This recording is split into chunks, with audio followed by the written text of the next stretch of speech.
Hello, Cooper Clever 1972 here. Of course, you know, it's Brian. I've got some pickups here.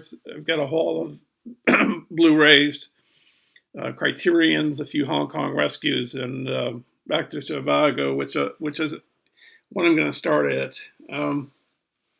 Anyways, I had Dr. Zhivago on DVD, and I gave it to my cousin because she said she'd never seen it. And I wanted to get it on Blu-ray because I thought, you know, it might look beautiful on Blu-ray. So I got this. It's a digibook. I guess if you peel here, there's a CD soundtrack on the back here. I have the Lawrence of Arabia 60th. Is it 60th? I think it's 60th anniversary. I'm looking up at the top of the bookcase where Lawrence of Arabia is, and it's that has a soundtrack as well. But anyways. You have this inside, and special features there. The special features are DVD. They're basic. I think they're the same ones that come with if you got it on DVD. That's the movie on Blu-ray, the whole film on one disc, and then you got all this. So you got, you know, the actors and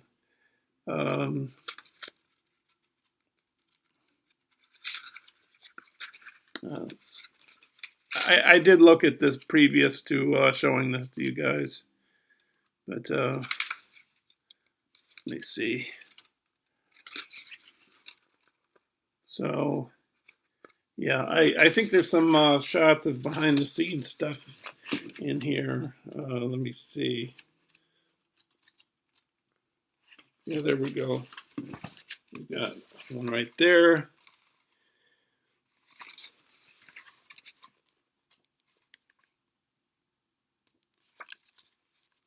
I think there's some behind the scenes stuff here.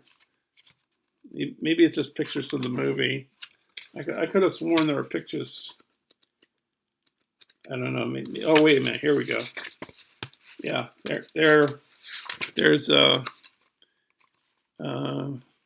David Lean right there, the director, and they're on those cranes with those giant cameras at the time as it was 65. I think this was made. So, and this has got a commentary by Omar Sharif, Rod Steiger, and Sandra Lean. I don't remember Sandra Lean as David Lean's wife or daughter. I'm not quite sure on that. And there's a documentary that's not on the DVD, a two-part documentary that comes with this that I haven't seen, because I haven't had the Blu-ray, but the other disc is a DVD, and you'd find that on the DVD because it comes additionally with the movie itself. On that particular version of the DVD, you have to flip the disc over. Okay, so now next up is Hong Kong Rescue. So I got the killer here. The Hong Kong Rescue scenario is kind of unique for me because, I don't know if it's unique. When was it? May. I ordered some Hong Kong Rescues, and I waited until the end of October. And I thought the guy was just delayed, and he had a lot of orders, and he sort of is, I guess. And people have received their Hong Kong Rescues, but others people have not, and probably still have not. So I had my money refunded through PayPal. And my friend in the UK found somebody in the UK selling these Hong Kong Rescues, so that's how I obtained them, the ones I wanted, which were, one of them is a killer. And the thing about these Hong Kong Rescues, they're loaded with special features. They're loaded with commentaries, the best transfers, all the special features it has.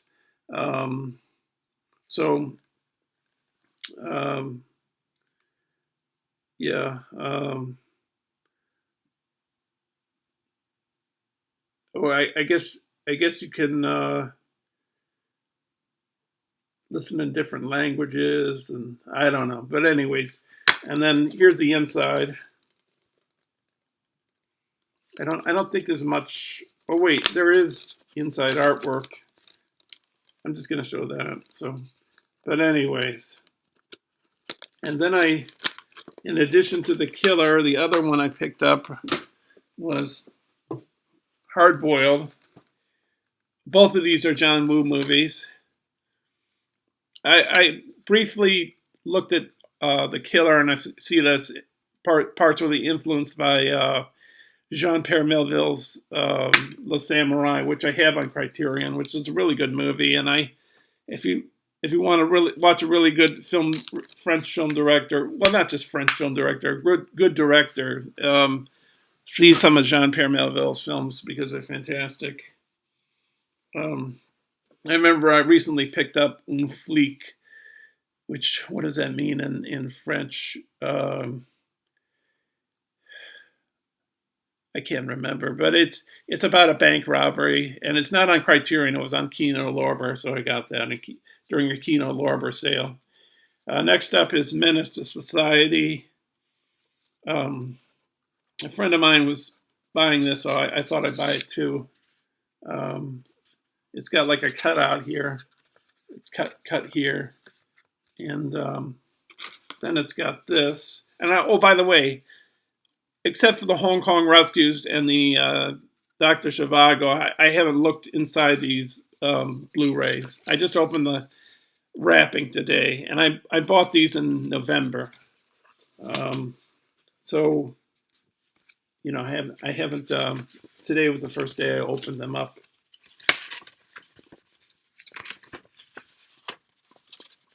So, oh, wait a minute. There's another page here. Oh, it's just text. But, yeah. So that's Menace to Society.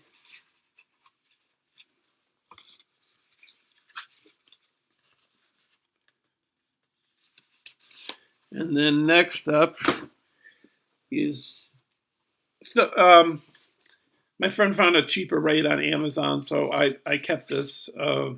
It's Uncut Gems.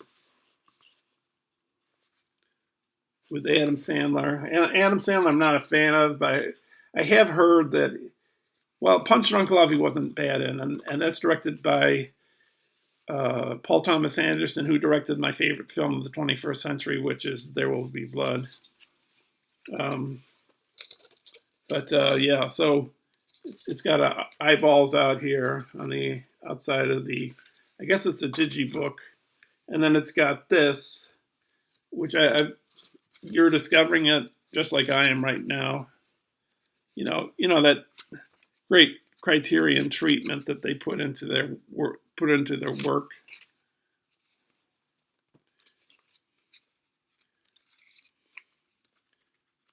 So, but I think I've heard this is good. So, and there's another film they made that my friends mentioned that maybe is better than this one, and I don't think is on Criterion. But anyways, I can't remember the name of the movie. I can't. Oh wait, this is right here, Safdie Brothers. So,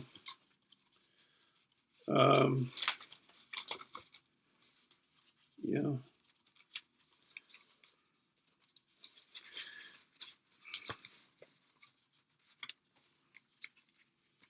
Kind of hard to get into this. I'll just get. I'll do this slipcase later. I don't want to waste your time. This one's been mentioned to death to me online, so I finally picked it up. It's Seconds by John Frankenheimer.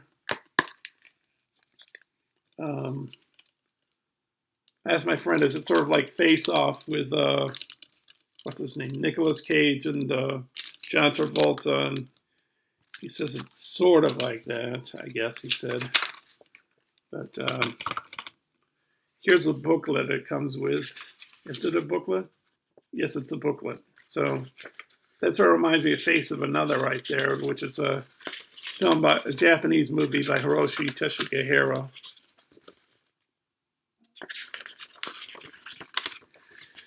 Let's see. So.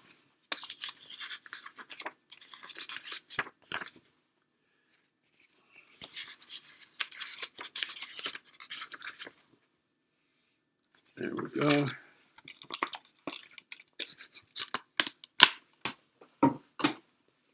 Next up is the Ice Storm. It's by Ang Lee with Sigourney Weaver. What's his name? From Fish Called Wanda. Kevin Kline. Nicole, what's her name? Christina Ricci, and then Tobey Maguire. Yeah, so this sort of reminds me of an Italian movie by Antonioni called The Ice. Not the Ice Storm. This is the Ice Storm. Lenote, which means the night.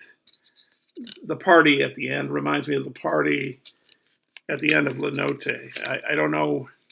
Oh yeah, and I think just like in the Lenote, the husband and wife sort of elope, sort of. I don't know. They have a sort of an interest in other people at the party. They're sort of not. Well, at least in Lenote, there's sort of a bad marriage. Like they're sick of each other. So they're more interested in other people, I guess. Oh, I got this upside down. Okay, I didn't even realize. So, sorry about that. So I'm going on 12 minutes here. Oh, and there's another one actually that's on my desk because I got the other ones on the floor.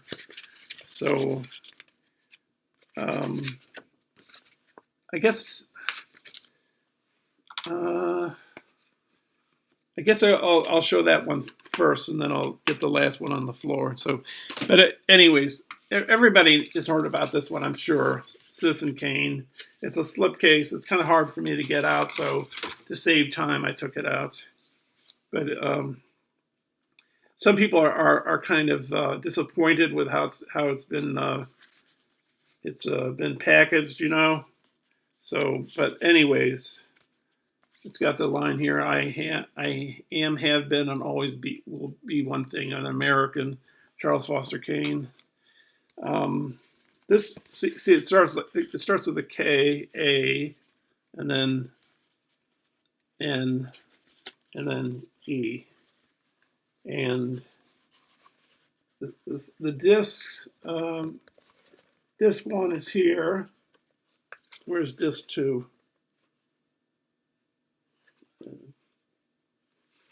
Oh, disc 2 is up here, and disc 3 is down there. And let me see. Sort of makes me think of the Close Encounters of the Third Kind DVD that I have, which is not like that entire sort. Well, that's not in slip. It's not in slip cases. It's got holders in it, but it flips out. You know, it's one of the editions of Close Encounters. It's the director's cut, but you know, this everybody knows about this movie, and it is, for me, it is probably one of the greatest movies ever made. But Orson Welles made other movies, which, you know, some are just as good as Citizen Kane, like Touch of Evil. There's another one he made that I think is about equal to those. Well, I don't know. Maybe not. I was thinking of Chimes at Midnight. Maybe not. But it is pretty well done for a low budget movie, Chimes at Midnight. Because everybody's probably sick to death of this movie. I've seen this film, I don't know, hundreds of times, or you know, many times, and I've read about it a lot. But you know, Orson Welles made some other great films. He made The Stranger, The Trial. There's some other films he made. Othello. He made a film about Othello. So, you know, even his films that are not as good are kind of interesting. I got Mr. Arcadin or Mr. Arkadin.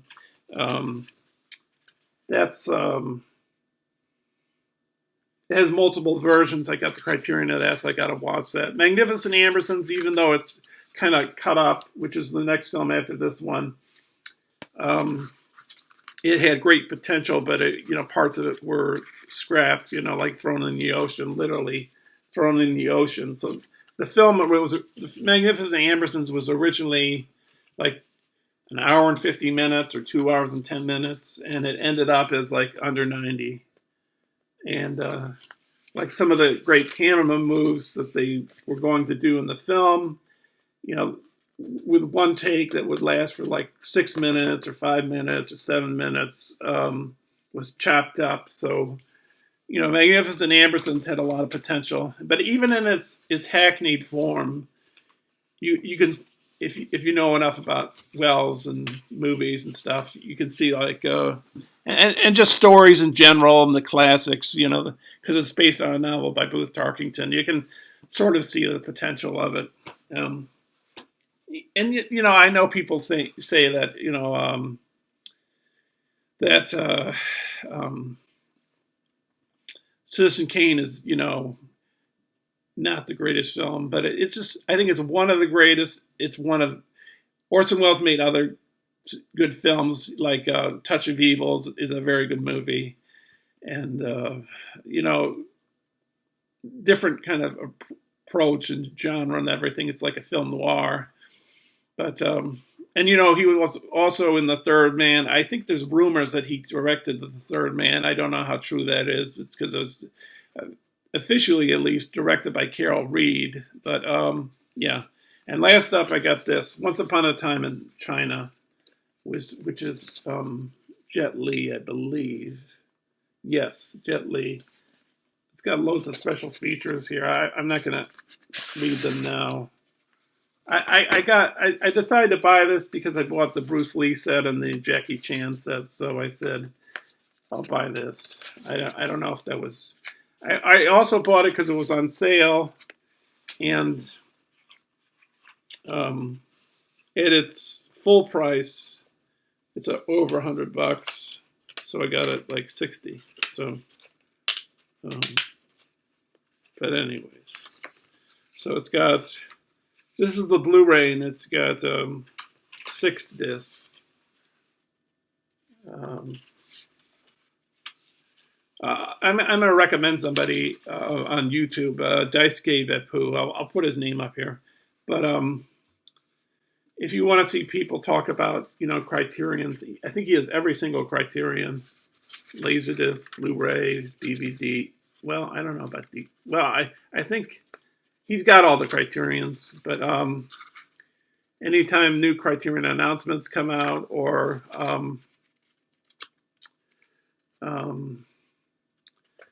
like when he gets them, he does reviews of them. So he's constantly doing reviews of Criterion. So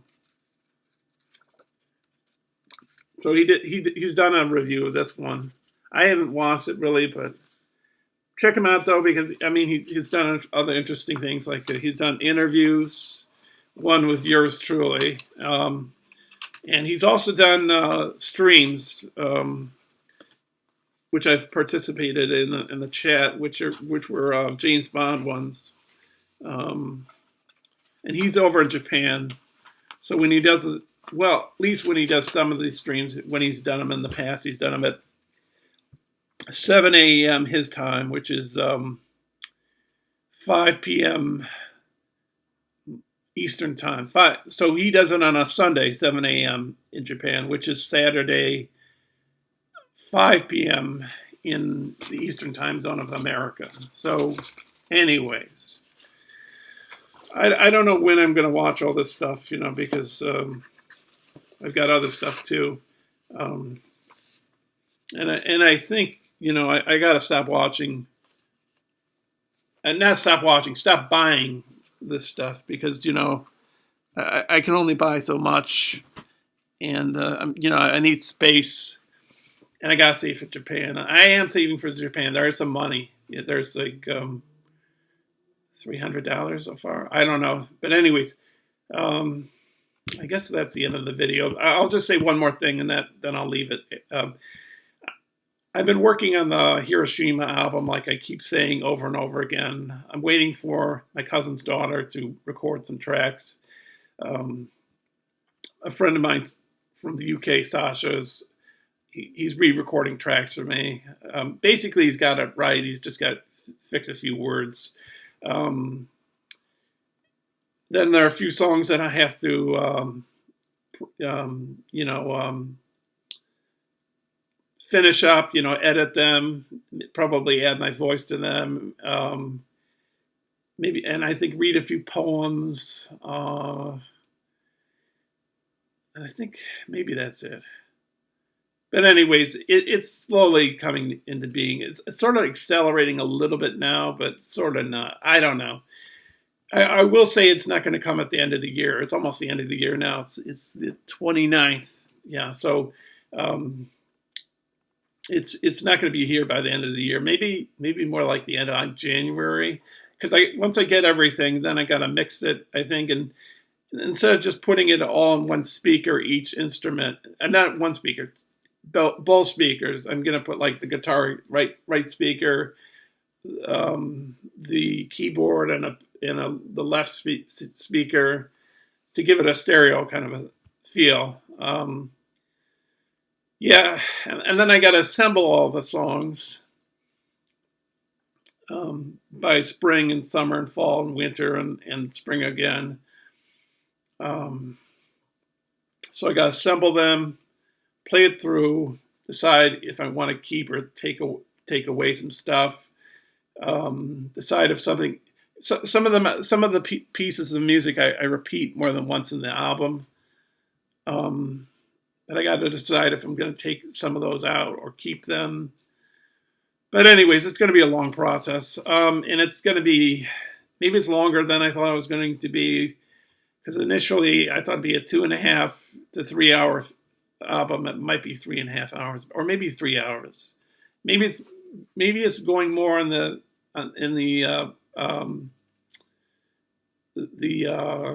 area of like 3 hours or 3 hours and 30 minutes, because it's music that I've done over the past year or years, that I thought fits the album, and then there's music I specifically designed for the album, and I don't know, it's just a passion project for me, a labor of love, and I'm really liking the process of it. So anyways, when it does come on YouTube, it's going to come out in 3 ways. It's going to come out as a whole album. That's the premiere, the first premiere. The second premiere will be premieres of each season. So there'll be 5 parts. And then there'll be even more of a breakdown with each song, probably premieres of those songs too. I don't know if I'll be at the computer for each premiere, but so like, for example, when I did my a haul of all these Criterions and Vinegar Syndromes and what were the other ones? I think just Criterions and Vinegar Syndromes. I think that was it, because that was in August or July. I think maybe it was August or September.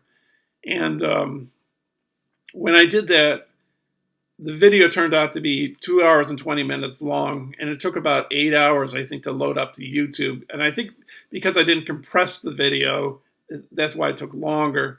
So if a video like that is 2 hours and 20 minutes and it takes 8 hours to upload to YouTube, then you can imagine how long a video that's like 3 hours to 3 hours and 30 minutes will take to load up to YouTube. It'll take like 12 hours or something. So I'll have to load it up during a weekend probably. Anyways, enough keeping you here. Anyways, thanks for watching, and have a good day. Bye now. Oh, one more thing I'm going to say. I am going to put a few more Hiroshima songs in this video, because even though I'm not releasing the album, I thought I'd release a few more just so you can hear them, because I released a few. I released one on my Ruined Movies tag that Marty, Trash Picture Show, originally brought up, and then what was the other one?